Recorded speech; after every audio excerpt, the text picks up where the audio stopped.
In 2011, I retired from my full-time career job of teaching music at Saranac Lake Central School, and that was after 35 years. All of my friends said, don't do anything major for 1 year, and I found that I really missed working with students. In 2012, Glenn McClure, who was a colleague of mine, called and said, can you put together a mixed chorus? I've been asked to write an oratorio. And so I thought about it, and I called upon my musician friends. I put an all call out for local singers. And all of a sudden, I had a group of 50 singers.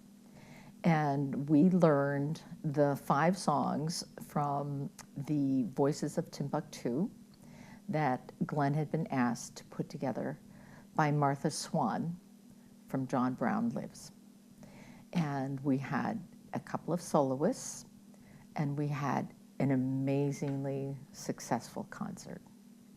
The story that it told about Garrett Smith in mid-1800s giving away 120,000 acres to 3,000 free black men was so compelling that people really enjoyed coming to that concert. And when we saw how successful that concert was, we realized there's information here that we could develop and people would want to see a finished product. I sang in a madrigal group, and in that madrigal group were 10 very fine singers. So when I was first asked to put together this choir, they were the first people I called. And then I called music teachers in this area, and I put the word out. I was looking for singers who had experience in a choir setting. And they came from Elizabethtown, Keene Valley, Saranac Lake, Lake Placid, Tupper Lake, Malone. It was amazing. They answered the call. They were excited about the project. And it turned out to be a very talented, large ensemble. Over the last 5 years, the choir has taken on an identity of its own. We're called Northern Lights Choir. And after that first concert, the singers let me know this was not just a one-concert choir. We need to keep going. So we started singing all kinds of repertoire. Benjamin Britten's Ceremony of Carols, Flores Requiem. We did an abundance of repertoire. And throughout, Glenn would compose new songs with the idea of developing a full-fledged opera. My role has expanded.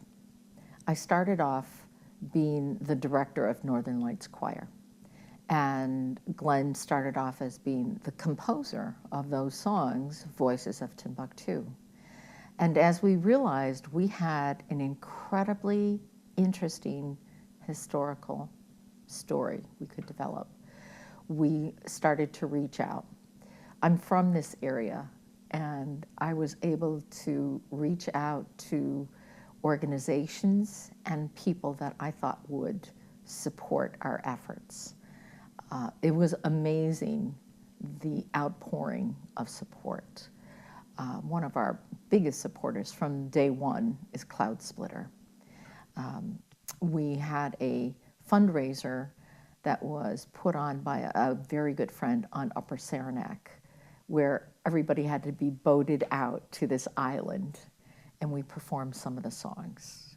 And we got the distinct feeling this is something that is needed. The Adirondacks would take a pride from the development of this opera, and we started to develop partners.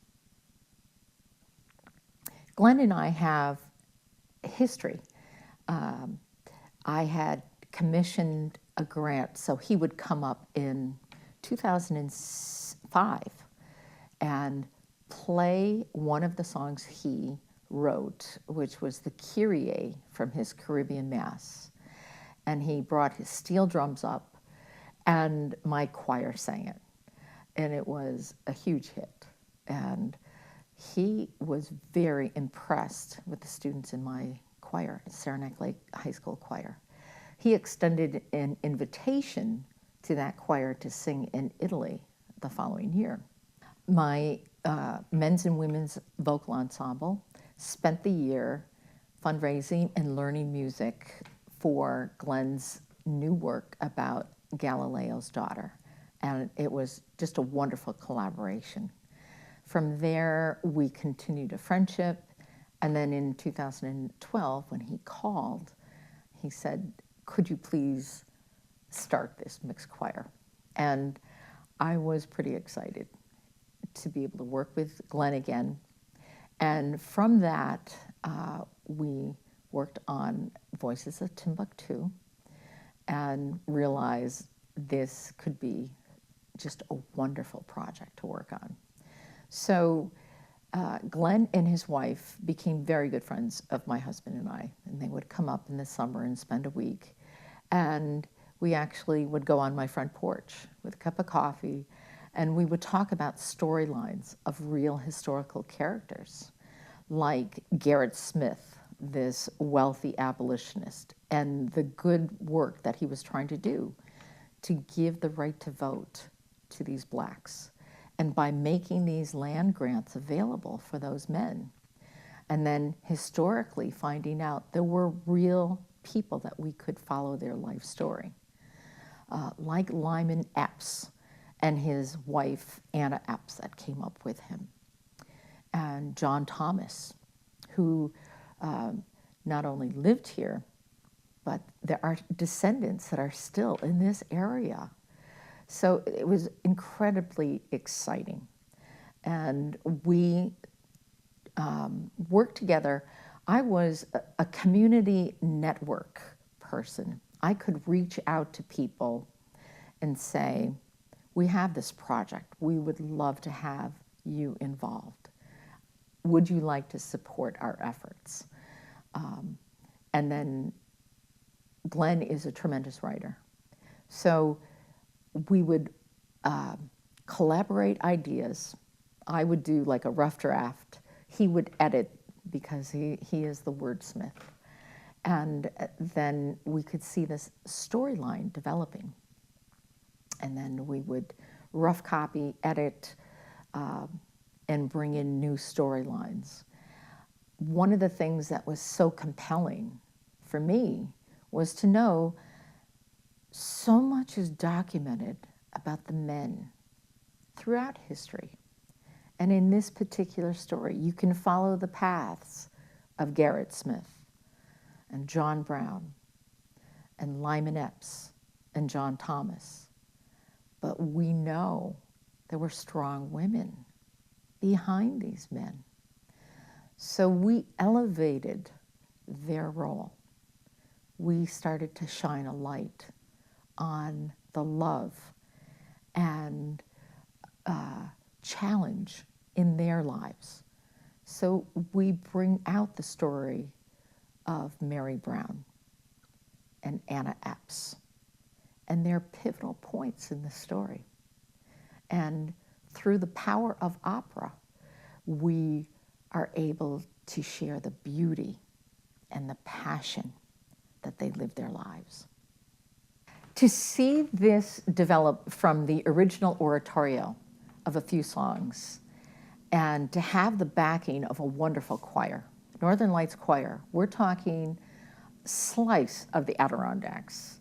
We have people of all ages. It's a multi-generational, adults, seniors, college students, high school students, all working together from, as I said, Keene Valley, Lake Placid, Saranac Lake, Tupper Lake, Malone, Saranac. It is very rewarding. And to see the stories develop and the beautiful songs that Glenn has composed, it's been invigorating. And I know that the singers in Northern Lights Choir they've taken a great pride in being a fundamental part of building this story. Their choral sound is one of the finest large ensemble sounds we have around in this North Country. In May, the performance was so powerful. We had many factors.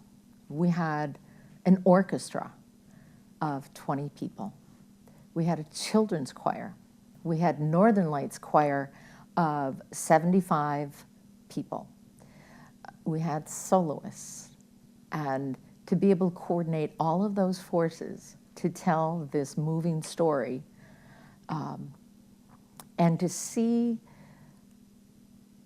history come alive and to feel the response of the audience. I think one of the high points is when we get to the song, "Those Are the Same Stars." I think about the text. In fact, I'd like to share with you some of the text.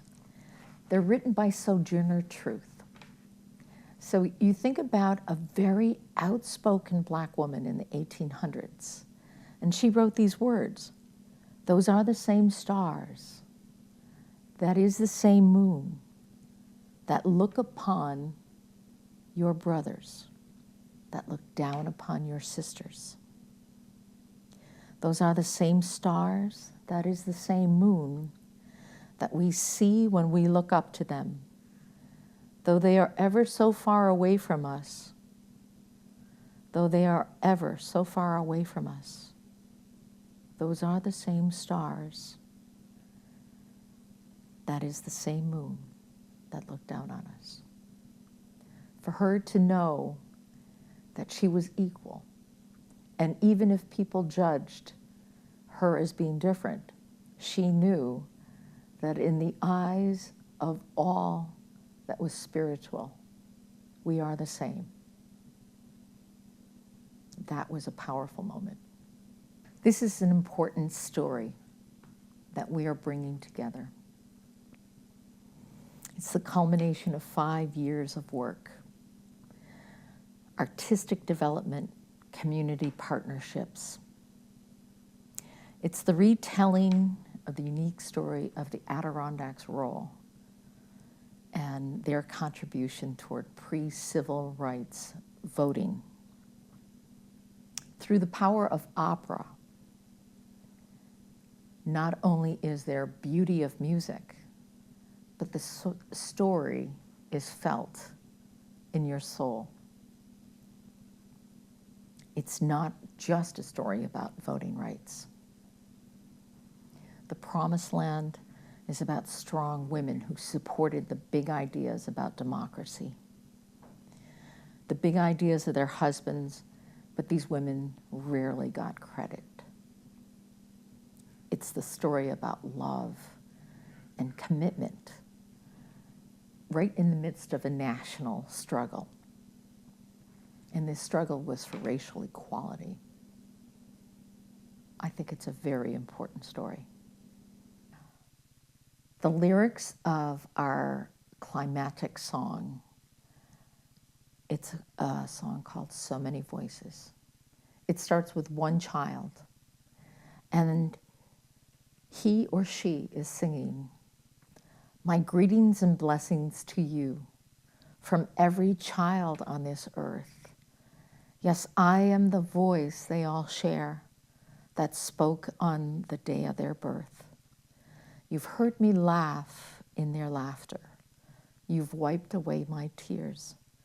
For them I now speak, both the strong and the weak, a simple request from the rest of the world."